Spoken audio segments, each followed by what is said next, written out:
She won 2 national championships at Tennessee under Pat Summitt.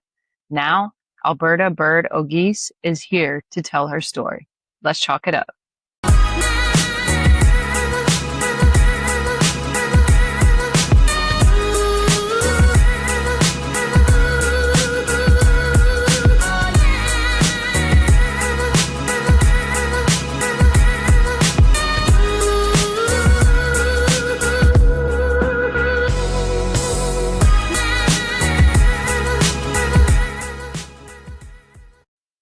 Hey everybody, welcome back to Chalk Talk South Women's Hoops. It's your girl Mal here for another episode. I'm super excited about today's conversation because my guest has experienced women's basketball from a really unique perspective.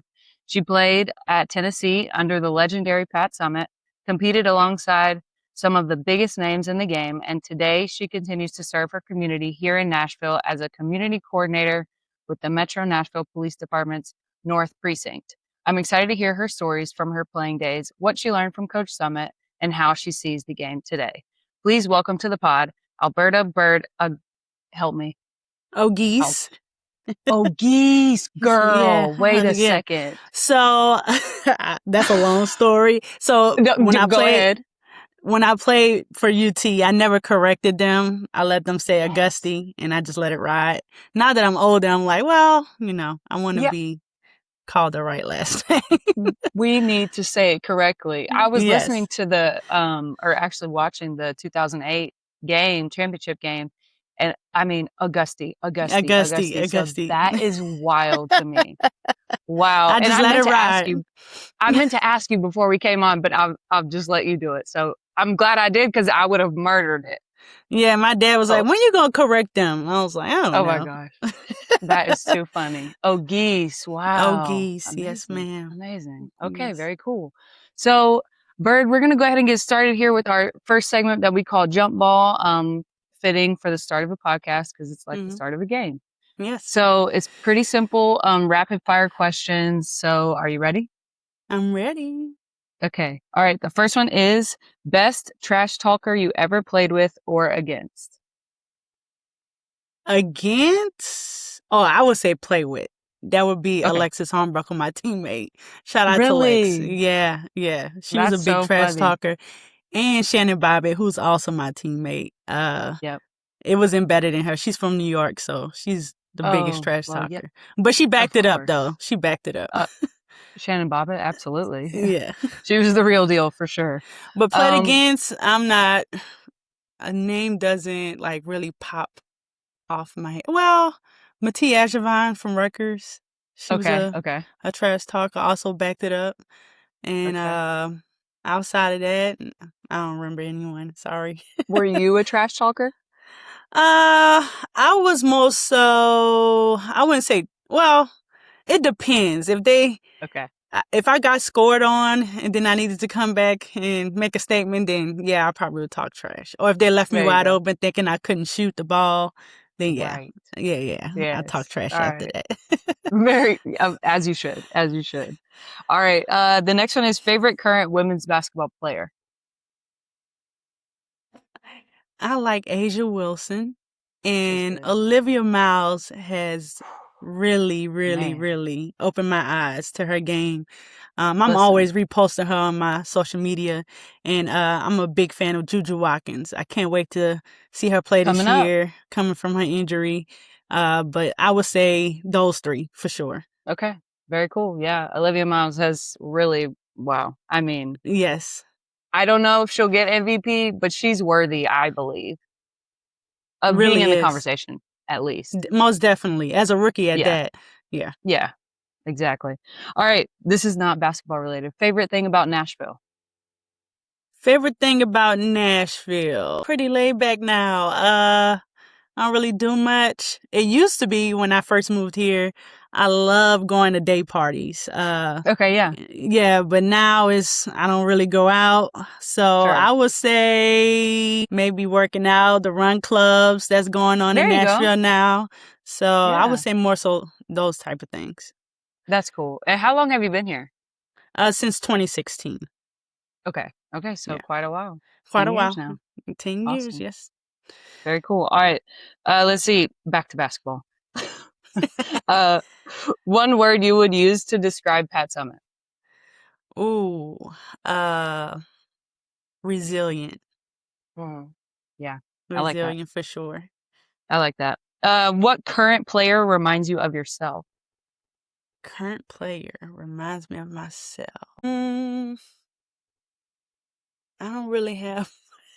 It's okay. uh, I feel like a lot of people that leave basketball don't even really watch it because they were so inundated in it for so long, yeah, yeah. you know?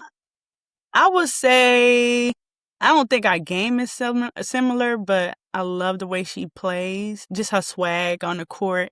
And forgive me, I do not know her name. I just know she played for LSU. She's currently on the team, and oh, what is her name? Not Flage. No, she's currently on the team now. Oh, she's And currently on the team now. yeah, Okay. she, Oh, Michaela Williams. yes, she Yes, gets the Michaela green light. Williams. Yes, Michaela Williams. I would say her, but yeah, I would say her. But She's so defensive good too. wise, I don't really think she locked people down like I did. But Right. offensively, like she's smooth with it. I like the way she play. I would Yeah, say that she's so smooth. probably Yeah. probably a little similar Yeah, for sure, in a for sure. sense. That's a good comparison, I think. Let's see here. Let's do favorite sport other than basketball to watch. I like football. Okay. Football is good. College or NFL? Both. Okay. I used to have a favorite team for NFL, and it was the Saints because I'm from New Orleans, but I'm Sure. just kind of all over the place now, just like watching like great players go Yeah, out for there and sure. play. Yeah. Yeah. And it's right around the corner. Well, it's here Mhm. basically. Yeah, The it season is is here. here. Preseason. Yeah. Right. Okay, favorite opponent to play against or like favorite arena to go to maybe. Other than your arena, obviously. Thompson You knew Boling. that We you know. knew I was gonna say that. We know. Favorite player to play against. I would say Maya Moore Oh my was gosh. one. So cool. Um, what did I play against Maya? Oh, I'm just saying that because I saw her play. I don't think we played against her, so I take that back. So Candace Wiggins, because her name was Yes. always brought up as one of Yep. the elite players. Um, also Keanu Chaney. Mm-hmm. We played against LSU all the time, so I would say her as well as she was my teammate back in Okay. New Orleans. We played on the same AAU team, but playing against Cool. her was always good. Um, Yeah. and mine's just gonna always be guards because the Yeah, bigs I didn't sure. really have to match up with. But I would say Right. those two Okay. players. Those are solid players for sure, Hmm. for sure. So, all right. Well, thank you for participating in jump ball. We're going to move Okay. on now. We're going to sort of take a trip down memory lane, if you will. Okay.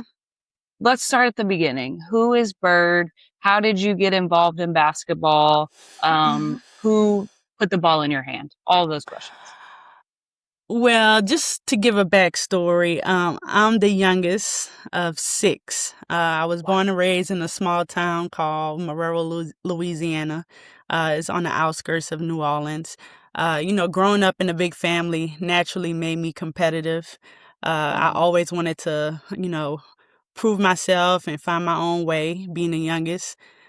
So basketball really, really grabbed my attention when I was 9 years old. Okay. So watching players like Michael Jordan, Scottie Yeah. Pippen, Grant Hill, along with men's and women's college basketball, the WNBA, and also I don't know if you remember and one mixtapes. Yeah. Vaguely. Vaguely. I would have Okay. been fairly little, but yes, I Yeah, can so remember. I watched it a lot because of course, my brother.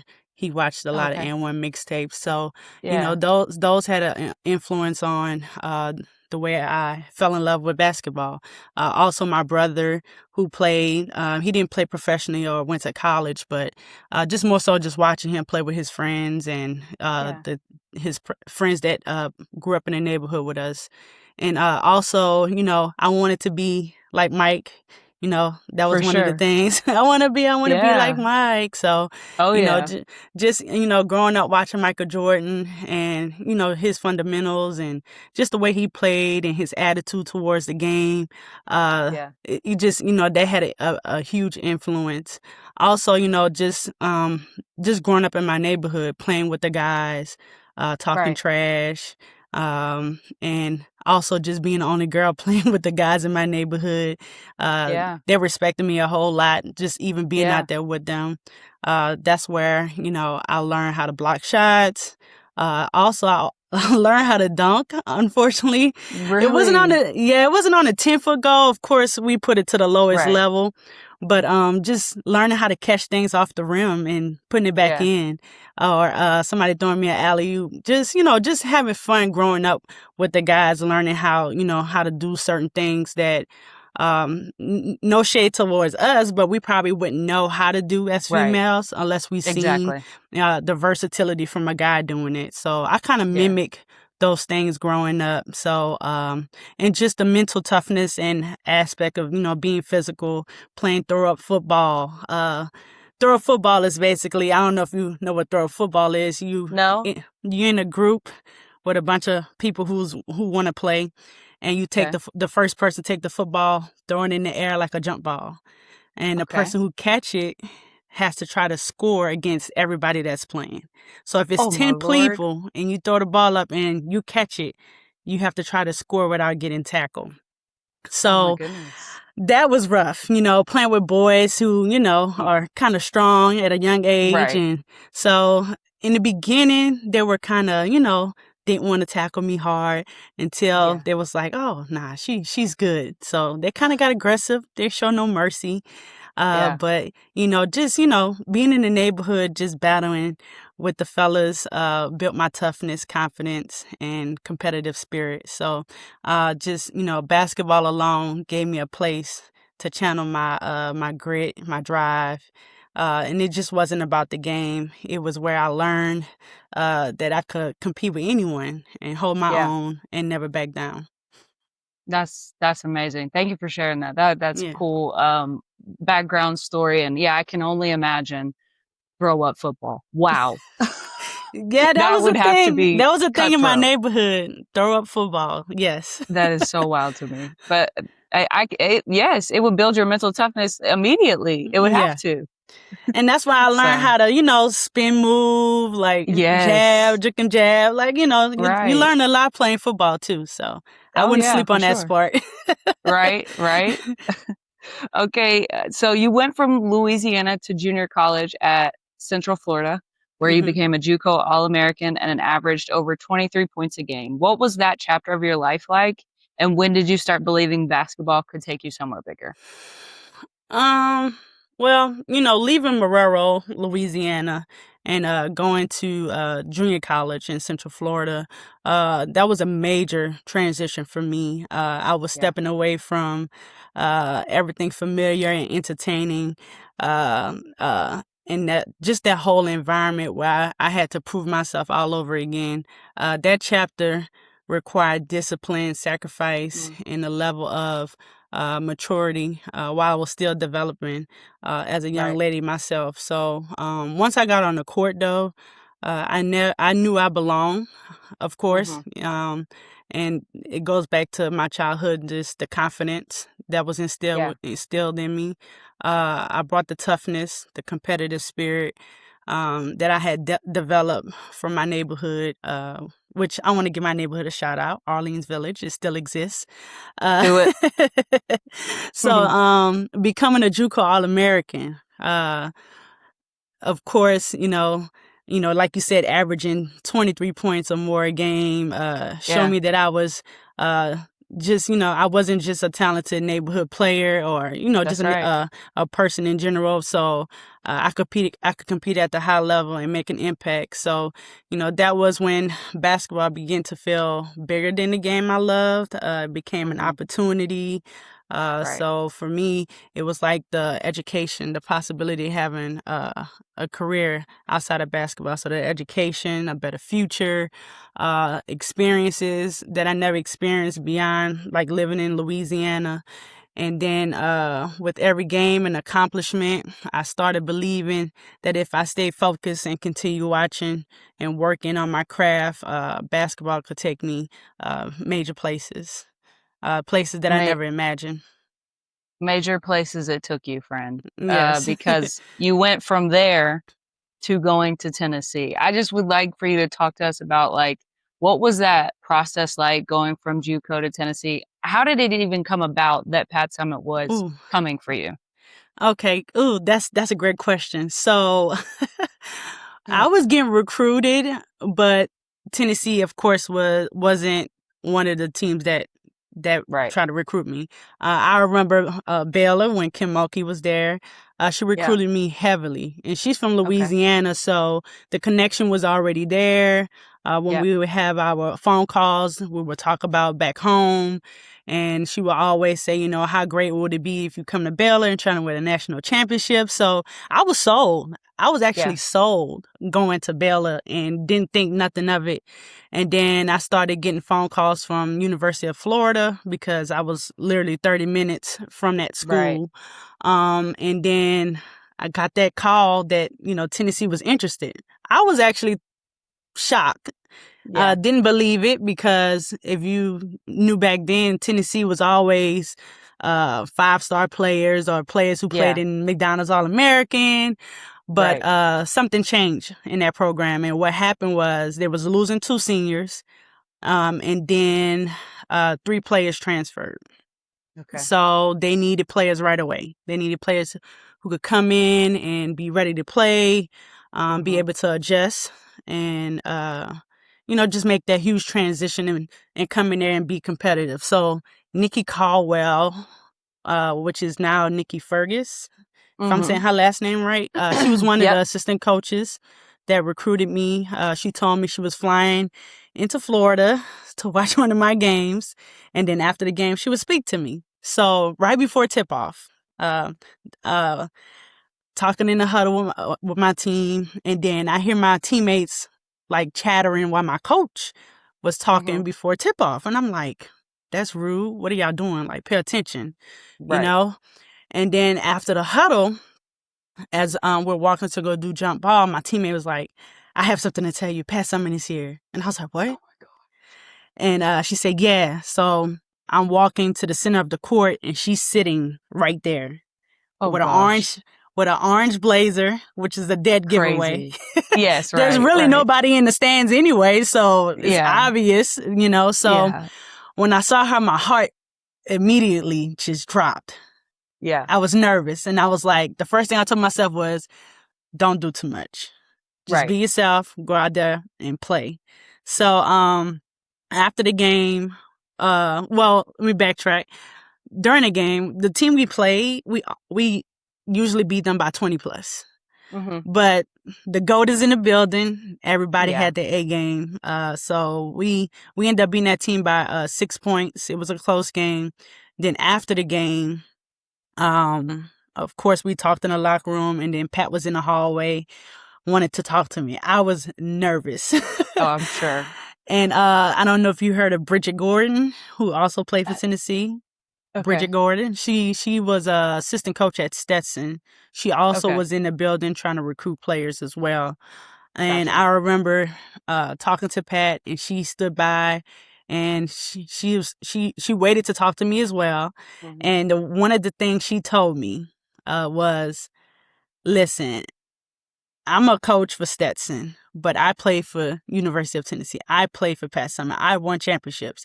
So forget who I'm here for. Stetson is on Right. my shirt, but I'm going to tell you now, you need to go to University of Tennessee.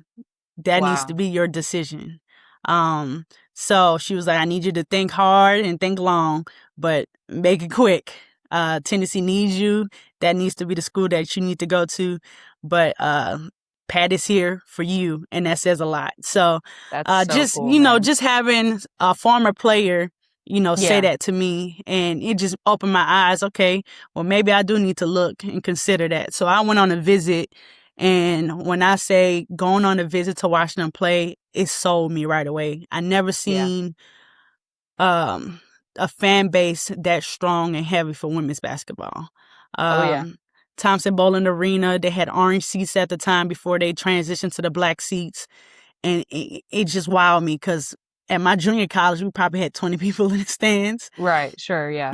So that was a stepping stone for me to make that decision on going to University of Tennessee. So uh, just that Wow. transition alone, stepping into that program where the name meant something, and Yeah. the tradition that they had, and everyone believing in winning, the team bonding. It wasn't optional. It was part of the culture. Respect and integrity mattered at the program. Having your last name on the back of your jersey meant Yeah. something, but also the name on the front of the jersey that's what you were representing and who you were playing for. So Yeah. making that decision, I would do it all over again. And if I had Wow. 2 more years to do it instead of just the 2 years of transferring over from junior college, I would do it. I would do it all over again.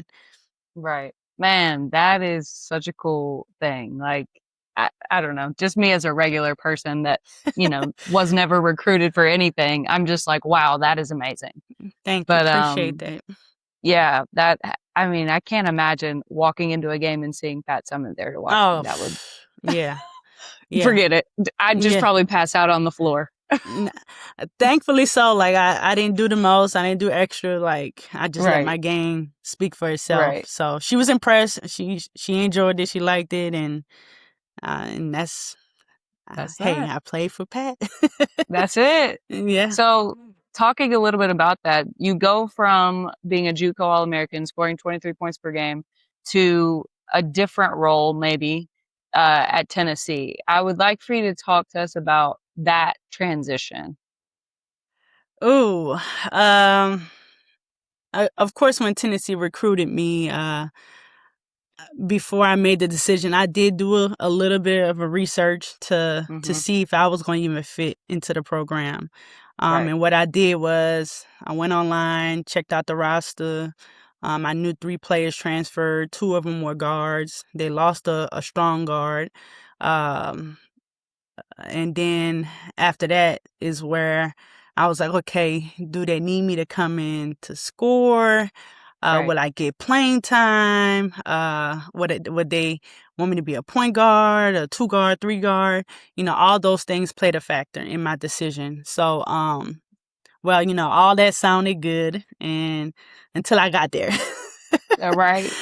Until I got there. So, at my previous school, like you said, I averaged over 23 points. So the offense was simple.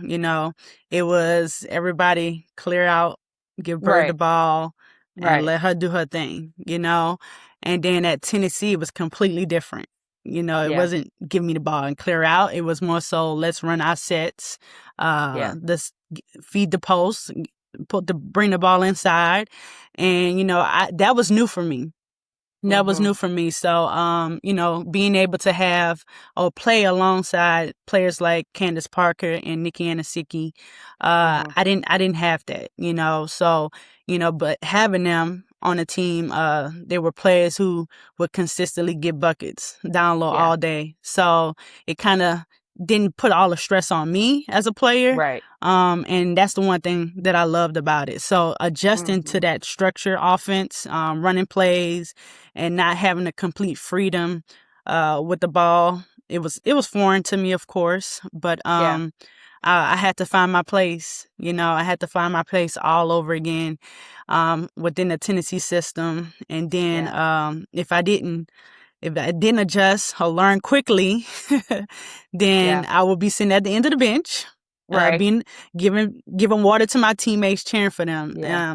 Of course, I want to do that too, but I Sure. wanted to be involved. I wanted to be involved, Yeah. and I wanted to make an impact too, being on a team. So that adjustment taught me that being talented, of course, wasn't enough. I had to Hmm.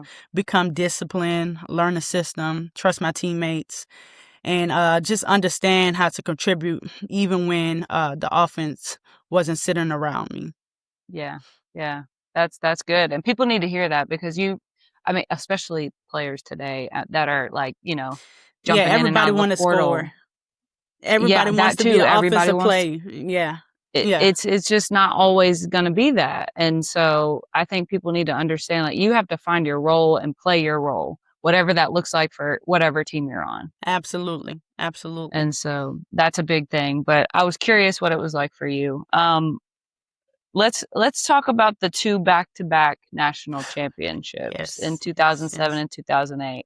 Take me back to those teams. What was so special about the groups? What do you remember most about winning those titles? So the '07 championship, uh, just if I could like start from when I first got on campus. So I got on campus in '06, summer of '06. Mhm. And that's when I met my other teammate Shannon Bobbitt, who transferred Mhm. also. So we started summer classes, and we had to play pickup, and then to learn our Yeah. teammates and learn how we could play and gel together. So that's where it started. And then I want to say 2 weeks later, we started strength and conditioning. Whew, that right there alone. I could only imagine. Shout out to Heather Mason. She was no joke. Oh She yeah. was no joke. There were a few times when I wanted to reconsider playing basketball. And Yeah. here's the reason why. Um, of course, I was a star player in high school as well. I know we didn't talk about that path. But high school, I won a championship my freshman year, Okay. and just I guess the difference back then and now. Well, back then we lift weights, but it wasn't like we had a trainer. It was our high Right. school coach who did the Yes. whole weightlifting. And then when I Right. went to junior college, it was the same thing. It was my Okay. coach, my head coach. Right. I didn't even have an assistant at the time, so my head coach, she did the strength and conditioning. So, kudos to my coaches, and not Yeah. saying nothing wrong with what they did, but it just shows that the resources were, Right. back then wasn't really valuable until I got to University of Tennessee. So the way I lifted weights in high school and junior college is totally different at this Yeah. level, the Yeah. Power Five, and again, Heather Mason, I mean, you wanted to puke, you wanted to give up. Yeah. It tested you every single day. And back then I didn't understand, but now, I get it. I get Mm. why, their system was the way it was, because they had a goal, and that was to win a Yeah. national championship. So, um, just reconsidering basketball, like I said, because her workouts was like out of body experience. And Right. then just my body never having to go through that, that mental toughness and that agility, that strength training. And I felt like I was 10 steps behind my teammates. So just having to play catch up, Yeah. because, they've been through the workouts already. But Heather was on a mission. She prepared me and my teammate Shannon, who also transferred. She just prepared us for Yeah. practices, games, and also for the possibility of winning the national championship. So Mhm. when we arrived, I was looking like a stick figure. I could speak for myself. I was really skinny. And I remember Pat used to say, "You need to put some meat on your body," Right. Right. which was rightfully so. I did. Yeah. But whatever conversation Pat would have with Heather, she made sure we gained muscle and weight, before the summer ended. So, Yeah. kudos to Heather Mason for taking care of business. But it was our welcome to the big league type of thing, to the SEC, where everyone was bigger, stronger, faster, and ready to Right. compete. So I would watch my teammates throw weights like it was nothing. They would throw around It's weights. They would wild. add those weights on the bar and, just be lifting like it's nothing. And then I had my little 5-pound weights on the Right. board. That'd be me But too. yeah, so, it was a huge adjustment, but there was no time to waste, of course. We had to get it done because our team, Mhm. like I told you before, we had one goal, and that was to win a national championship. So we had 2 seniors, and shout out to my teammates, Dom and Sid, who Very cool. they set the tone for our team. they were major to they were a major part of team chemistry, and they understood what it took to become a national champion. So Yeah. we lost two, if I'm not mistaken, we lost two regular season games, and then we lost. I don't know if you know how the tournament goes, but we had our SEC tournament, and we ended up losing to LSU, and that Okay. crushed In the us. That final? crushed us. Yeah. Well, Okay. it was not the final. It was the Okay. final four. Final four. Okay, gotcha. Yeah. Gotcha. So and that crushed us. That crushed us. So but losing to them, it humbled us. It made us go Yeah. back to Knoxville, reset, and we waited to see where we were gonna place in the NCAA tournament. We ended up getting a Right. number 1 seed, '07, but our bracket was pretty tough. So leading up to it, we played, our games and then end up making it to the Final Four. And then that year we played, I'm trying to think who we played before North Carolina. Oh, no, we played North Carolina. Sorry, we played North Okay. Yeah, Carolina you play, and then who was and the final? Rutgers that year. Rutgers. Yes, yes, Yes, yes. we played North Carolina. And I had major minutes that game. I played, came off Yeah. the bench. Ivory Latta was one of Mm-hmm. the names on the team. Elena Larkins. So they had a great squad that year. Yeah. But for us, it was all about making sure Ivory Latta didn't, get her shine on, didn't get her points, didn't get her buckets because she set the tone for her team. So it was more Yeah. so we needed to find a way to shut her down. My teammate Shannon Bobby, who guarded her, she ended up being in foul trouble early. And that's when my name was called. My number was called. Gotcha. And then, being out there in that atmosphere, sold out crowd. LeBron James was at the Yeah. game. Oh, wow. So like, just being in that atmosphere alone, it was a shock. But it's like everything Mm. happened so fast, being Yeah. our first year playing for this program, playing in this type of style of basketball, everything's just it happened so fast for us. And, just having that opportunity, my name was called. It was to go out there, guard her. I was ready. I Yeah. was ready. I stayed ready. Every time my name was called, I knew I needed to go out there and perform. So I took accountability for, trying my best to stay in front of her, make sure she didn't set the tone for her team. She ended up being in foul trouble, which kind of shift, I think, North Yeah. Carolina game plan and kind of completely lost them a little bit. But Right. just winning that national championship and, seeing my parents in the stands and then seeing former Lady Vol players out there cheering for us, rooting for us, it was a great experience.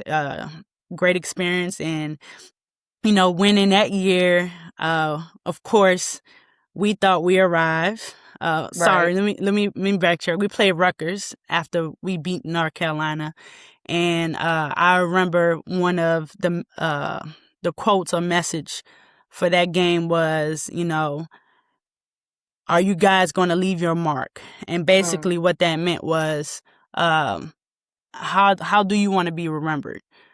Do you want to be remembered as a team that almost won a national championship? Because in the year before that, they got knocked out in the Elite Eight against North Gotcha. Carolina. So for them, the players who played last year, they wanted it just as Yeah. bad, and they knew Rutgers was in the way Yeah. for them leaving their mark. So all the 8 years, all the 8 championships for Tennessee, all the 6 at the time. Sorry, uh, all the 6 championships Tennessee have won, that's going down in history. Those players Yeah. left their mark. So we wanted to be like those other championships. So, just having that as our message on the board before we went out for jump ball, Yeah. it just resonated with everyone, and we knew we had to complete the task. So we left our mark in Yes. '07, and then led to '08.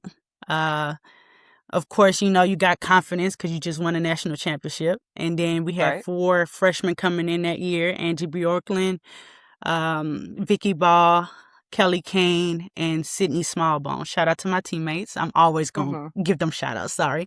Absolutely. They As came you in. should. They came in as freshmen. They already knew what to expect. But I think it was probably a shock for them because we just won a national championship. And Yeah. I remember summer was approaching. We all had to come back to school, come back to campus, and we had a team meeting. And Pat Summitt said, "You guys think you arrived." And we was looking like, what she's talking about. Because you Right. guys won a national championship, you think you're good. You think teams are not going to come in here and want to, beat you every single game. You guys have Yeah. not arrived. Because you won a championship, that doesn't mean anything. Nobody cares. So I think for us, that was like, okay, we needed to lock in. And we need to bring these freshmen in because we're going to need them. We're going to need Mm-hmm. them to come in and, do the same thing that me and Shannon did when our teammates accepted us. So we took them under our wing. And that year, same thing. We won we lost 2 games during the regular season. But the difference is we won the SEC championship in Okay. Nashville at Bridgestone Okay. Arena. Now that I think I about was it. probably there. Yeah, and we played against LSU. Yes. So that set the tempo for us. And my senior year, let me backtrack. We had 5 seniors. So it was Mm-hmm. me, Shannon Bobbitt, Alexis Hornbuckle, Nikki Anasiki, and Candace Parker. Unfortunately, my senior year, it was kind of rough for me. I had my ups and downs, a little frustrated because I wasn't getting playing time or I wasn't Sure. starting. And not saying starting means anything, but it kind of messes with your head a little bit because you're a senior Yeah. and you want to plan for your future of making it to the WNBA. So Right. shout out to the freshman Angie Bjorklund. She did come in ready to play and always perform when she was out there. So she was in that spot. And then when we got to the SEC tournament, she kind of was slowly, I wouldn't say fading away, but I think her body probably was starting to get hard to adjust to what was Yeah. coming.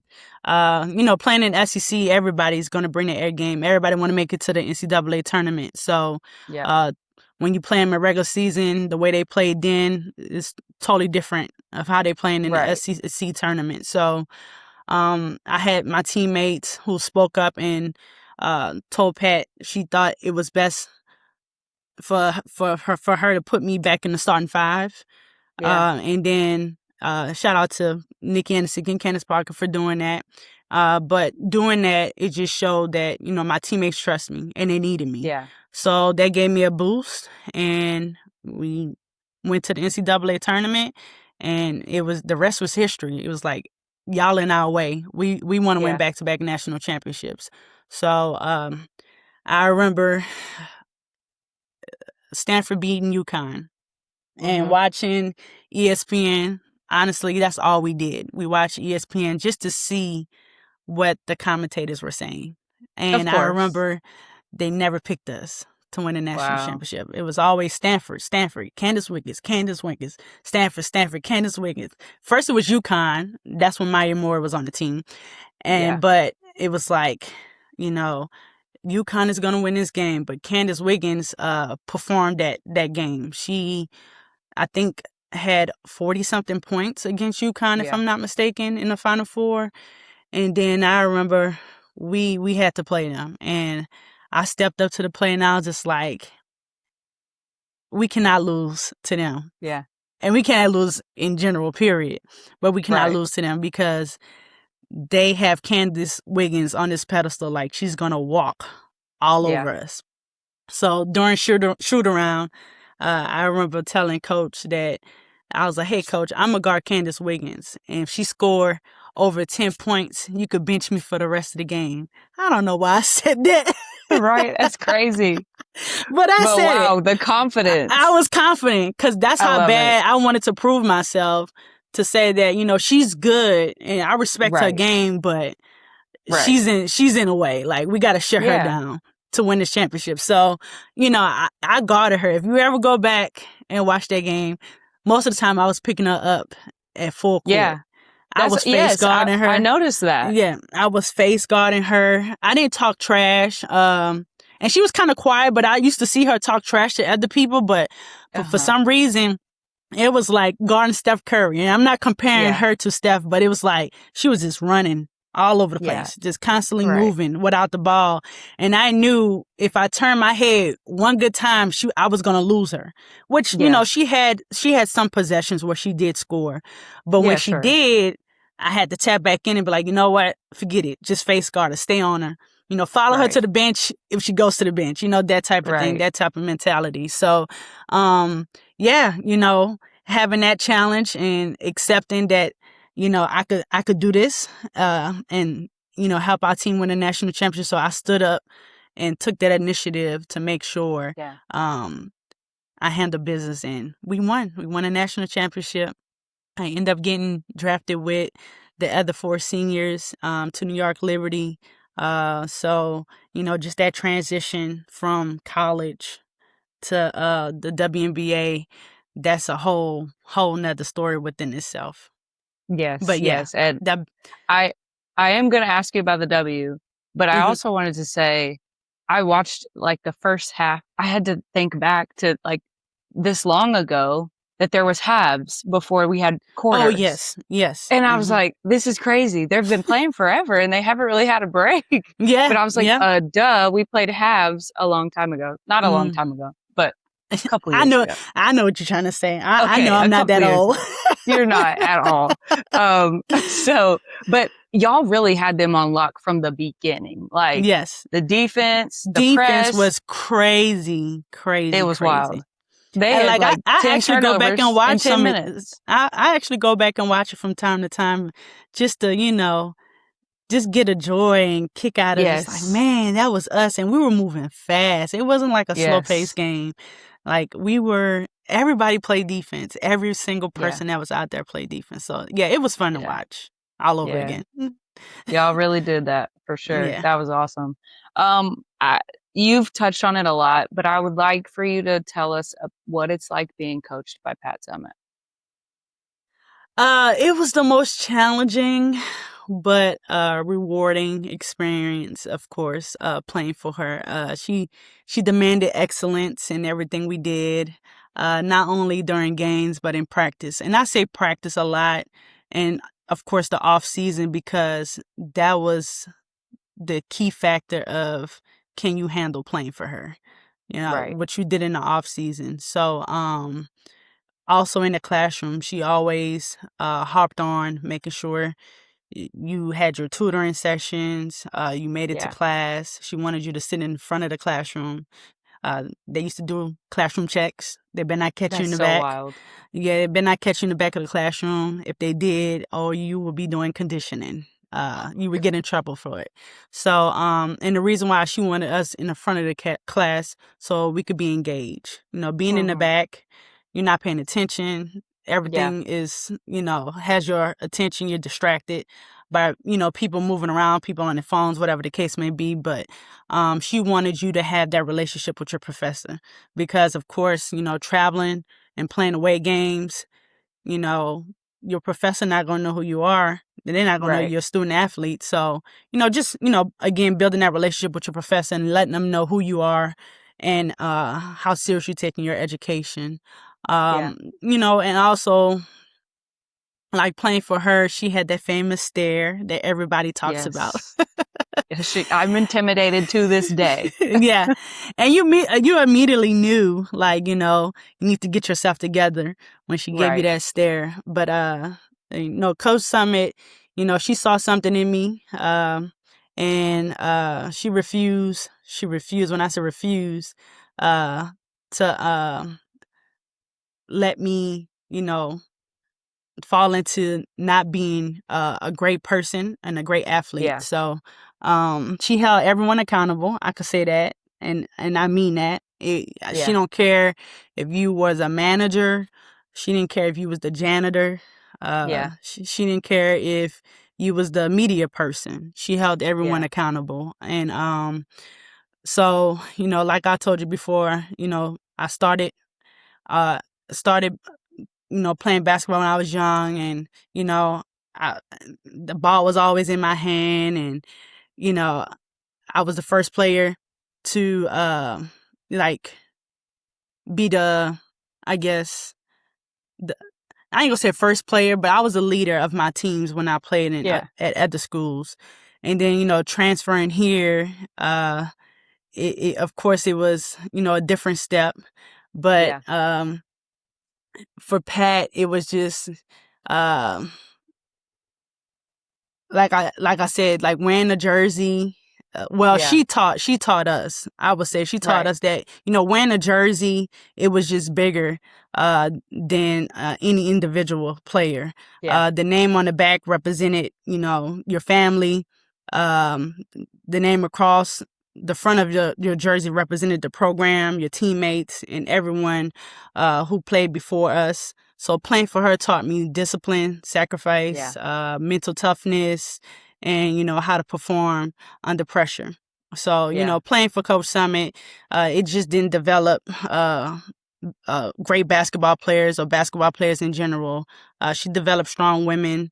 The Mhm. lessons she taught about being prepared, holding yourself accountable, being a team player, teamwork, and just stepping up to the plate when your name is called, and just staying ready. Yeah. It was tough, but I wouldn't trade it for anything in the world. It was a great Yeah. experience for Yeah. me. That is very cool. Thank you for sharing that. I can't imagine what it would be like to play for Pat Summitt. So now I have someone who actually has, and I just think that's dope. That's really Yes. cool. So you talked a little bit about your transition to the W. Just tell us about that from college to the W. What was the hardest thing? Um, the hardest thing is, I would say, for me, um, even back in college, if I was to be transparent, um, I wasn't really vocal. Mhm. Um, I didn't really speak up if I needed help. Um, Yeah. so when I got drafted, I didn't know, and this is where I think the WNBA, I don't know if they got better, but this is where I felt like they failed a lot of players back Yeah. then. So I didn't know I had to still make the team, although I got drafted, if Sure. I want to be Right. honest. So I got drafted. I kind of was like, oh, I made the team. Didn't Right. think when we had practice, I had to prove myself. Because Yeah. for so long, I've been proving myself. So here, I Right. feel like Exactly. I arrived, I made it, which Pat kind of told us, you have never Yeah. arrived. But it didn't Right. click because I'm no longer in her program. Yeah. This is a whole new thing. My family Yeah. never uh, made it in sports. So I Yeah. didn't have, that mentor, I would say, Right. from my family, but it was more so like I arrived, I made it. So this is what I have to do. I Right. just have to come to practice. I have to work out and just get ready for the games when they come. Well, then Yeah. I got cut. I got Yep. cut. That crushed me. Um, I didn't know what I wanted to do outside of that. I didn't speak up. I didn't call coach and say, hey, coach, I got cut. Do you know Yeah. another team that could possibly go try out? I just didn't Right. speak up. And then that's not to blame them, but I Yeah. wish I had someone who cared to say, hey, you got cut. Here's another team. Oh, I Sure. know another team that could possibly try to, see if you could make this team. Didn't have that. Yeah. Didn't have that at all whatsoever. So, then I went back to UT and finished I think my last two classes that I needed to take to finish my credits. Where I Mhm. failed or messed up, I wouldn't say fail. Where I messed up was being drafted back then and going overseas. How it Mhm. works is your stock is pretty high, right? So you Right. could get offered a lot of money because of who you Yes. played for, when you got drafted, or what place you got drafted. If you won a national championship, who you played for, it Right. mattered back then. So, I had one of the best agents, one of the top agents in women's basketball, and I remember him calling me, asking me if I wanted to go overseas. Yeah. And, I was the only one in my family that even made it to this type of level, or went to college. So I wanted to Mhm. finish school because that's what my parents wanted me to do. Get my Yeah. education. Get my education. So I told my agent I wasn't ready to go overseas, that I was going to finish school first. And one of Mhm. the things he told me was, well, you can always finish school. And I took that as a negative thing. But Yeah. he was more so telling me I could take classes online, which I didn't. Right. Again, didn't speak up, didn't ask questions, didn't think about. Sure. So I finished school in December of '08, and then came January, I tried to go back and revisit that agent and say, hey, I'm ready. I'm ready to go play Right. overseas.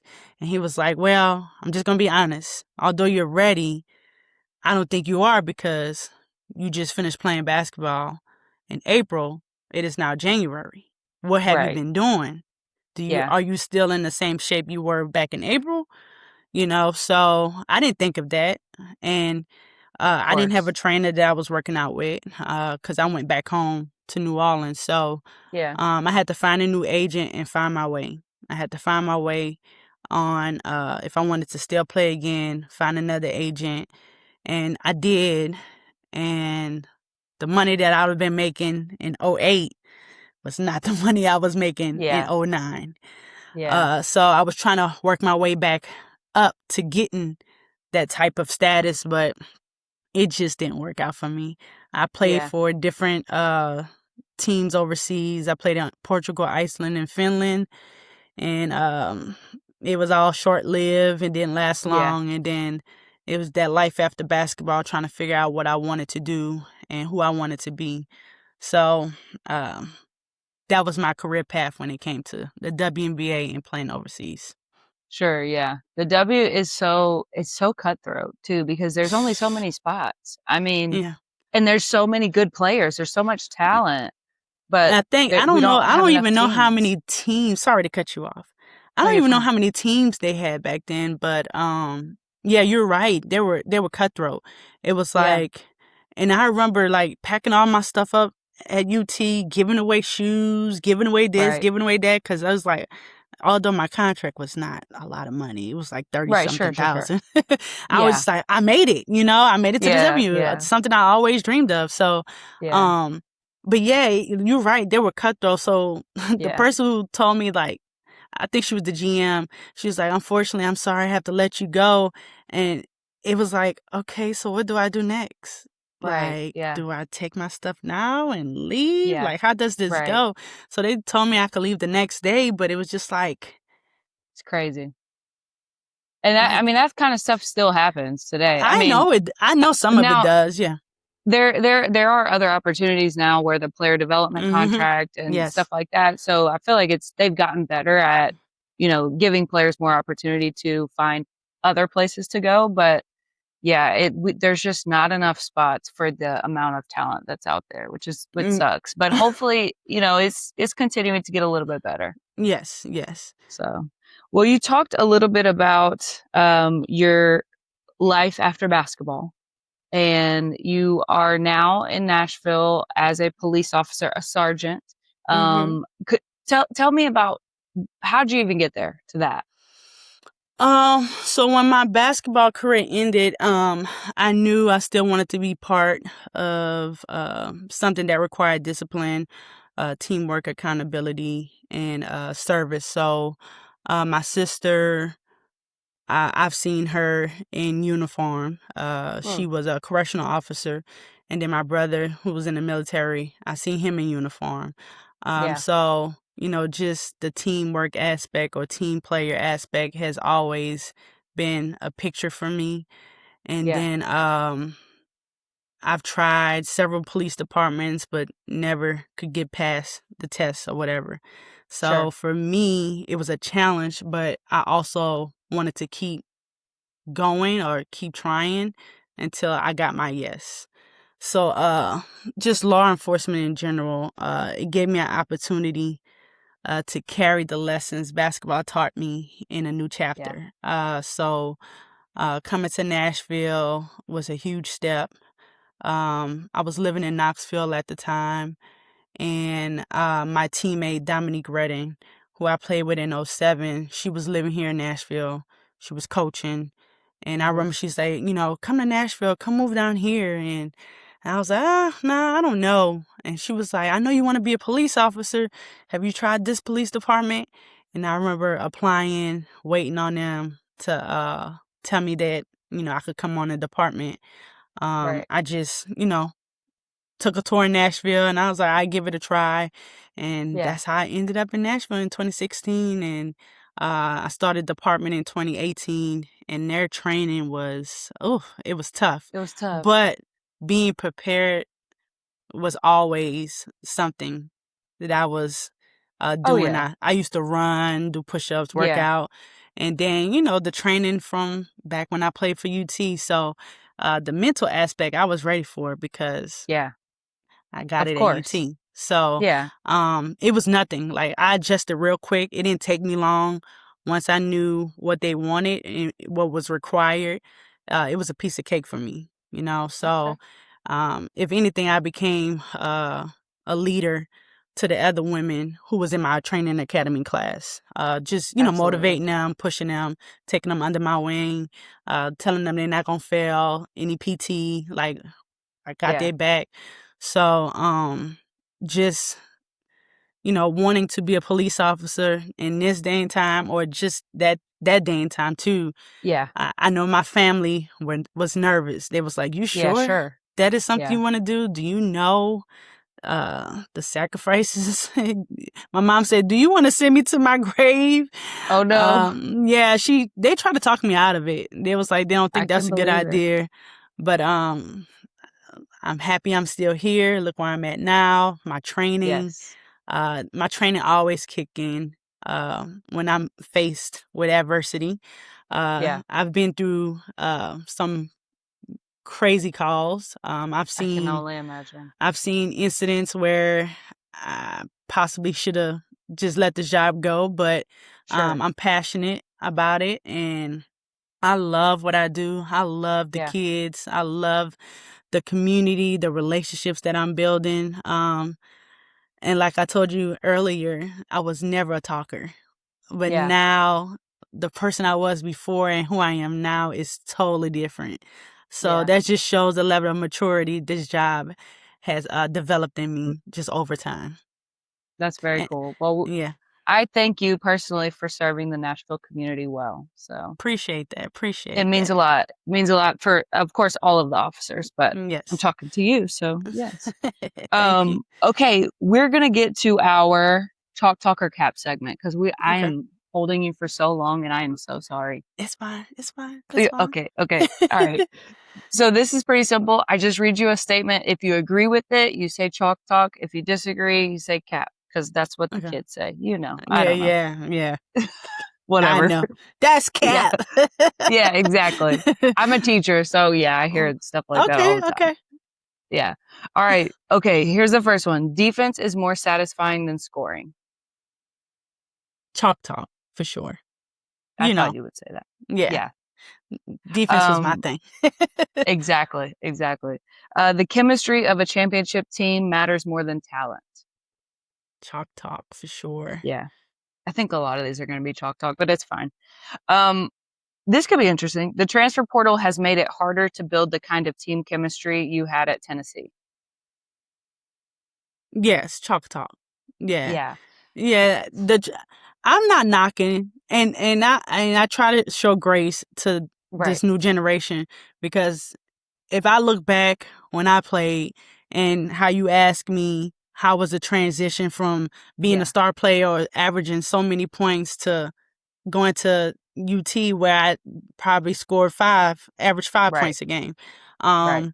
What I had into the transfer portal, being under that type of adversity and being on that team, I don't know. But then Yeah. again, it's like I love challenging myself, and I loved Yeah. what they did at Tennessee. So maybe I would have stuck it through, but then you have family members in your ear. You have Exactly. old teammates. You have, well, Yeah. why you not in the game scoring like you used to? Why you pass Yeah. the ball a lot? Yeah. That could have played a huge part. But social media, I would say, play a huge part in what you see and Yep. what you think is better for you. So, Yeah. I don't know. I think I would have stayed where I was, especially winning a national championship and then trying Yeah. to do it again the next year. I Yeah. wouldn't have transferred. But For sure. I don't knock some of the players, but I do wish some of the athletes would give themselves a chance to adjust to Yeah. where they're at instead of Yeah. just, I oh, mean, this ain't happening for me and I'm four leaving. and five schools is wild to me. Like, what do you mean you've transferred every year? Yes. That's It's like having crazy. a resume, right? Because you Exactly. will. And those jobs look at your resume like, oh, you stayed at this job for a year and you want to just, Right. well, we can't trust you. Like, you don't have Yeah, no loyalty. exactly. Well, And that's, yeah, and that's the whole thing. I feel like it's a life lesson to like stick tough situations out sometimes. And mm-hmm. sometimes there are extenuating circumstances where yes, you need to transfer, you need a different vibe, Right. whatever. But this whole I'm just gonna leave just cause, or I know I can get a little bit more money over here. It's wild to me. Anyways, Yeah, okay, it we're gonna is. keep It going. is. They're not uh, building character by just leaving. that's it. That's it. Oh, resiliency. It's just there's just so many things. We could Okay, talk about that that all day. was we really could. Okay, that was the next question. So I'm gonna keep going. Social media has made athletes more accessible to fans, but it's also made it harder for players to just be players. That's chalk talk for sure. Yeah, Yeah, it's so sad. I hate it what's is. happening with the W right now. It's just Yeah. like, can we just talk about how good these freaking athletes are? And that's it. It kind of reminds me of the news. The news always feeds you Exactly. the negative. Yeah, And that's what they do on social media. The algorithm is so always, toxic. oh, we don't like this. People don't like this Yeah, player. And it's yeah, like, no, that's what the media yeah, wants you to think. I have to discuss that with exactly. a coworker all the time. He's like, so what Yeah, you think about this? What you think about this? And I'm right. like, trust me, it is not like that. It's just, It's not. it's competitive. Like, we're going to talk trash. People going to talk trash to each other Exactly. all day. And Because what's the difference in a men's game? Men players arguing and then women's players arguing. All of a sudden it's a problem for the women's well, game, but it's never a problem for the men's game. exactly, because they think women are full of drama. And that's where they're focusing attention on drama instead of, like you said, the game.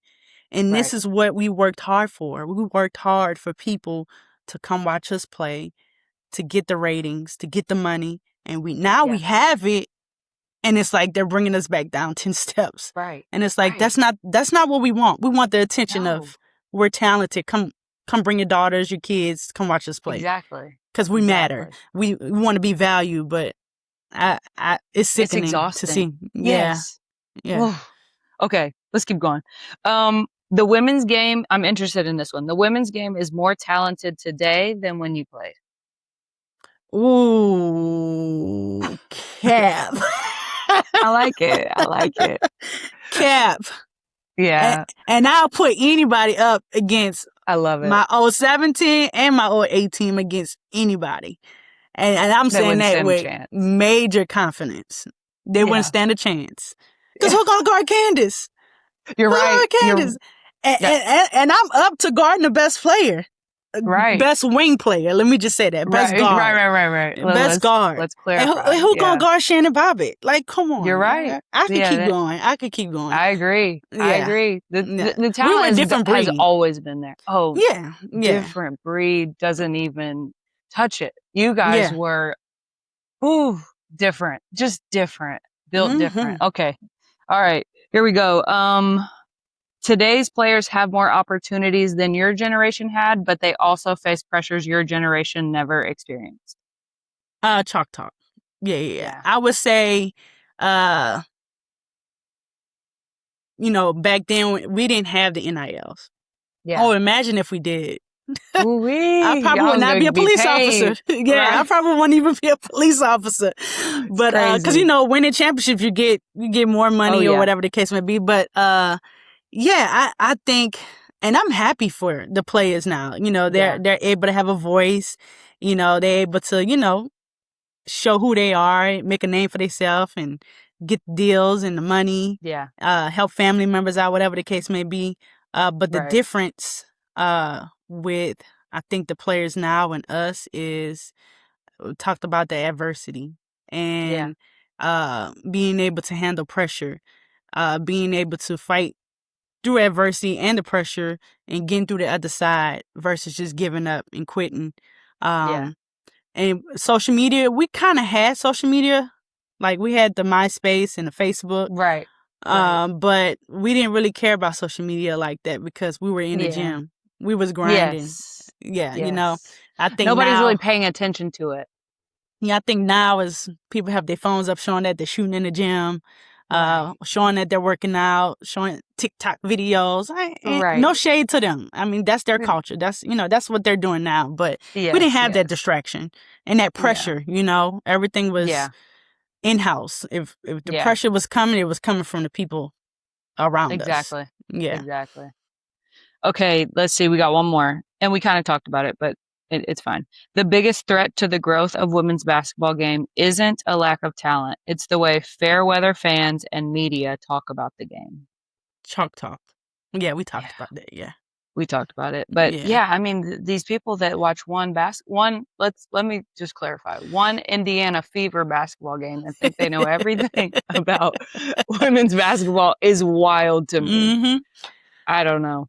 Or it's Eh, saying that this person is the best player ever played the game. And it's like, do Come on you now. not know the other women before her?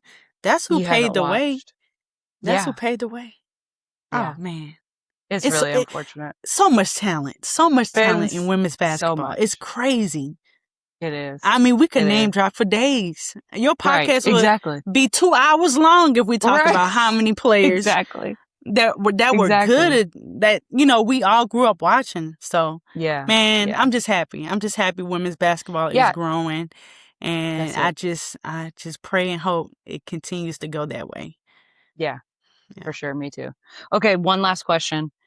When you look back at your entire journey, what are you most proud of? I would say, it's a lot of things. Just growing up in my neighborhood, and fighting through adversity, Yeah. fighting through being abused as a young child, which Mm. I could go long in depth with that. Yeah. Coming from, not having a lot growing up or not having enough, my parents making the sacrifices. So, every stage of my life, um, I'm proud of it, no matter Yeah. what. And then, being a young adult, going away from, moving away from home, playing in college, winning national championships, moving to Nashville, becoming a Yeah. police officer, traveling the country, playing overseas. Just, all those things, of course, shaped and molded me. And being a police officer now, pouring into the community. Uh, Yeah. and there's a thing that me and my commander, which is my boss, we talk about how 50% of the people in Nashville love us and 50% hate us.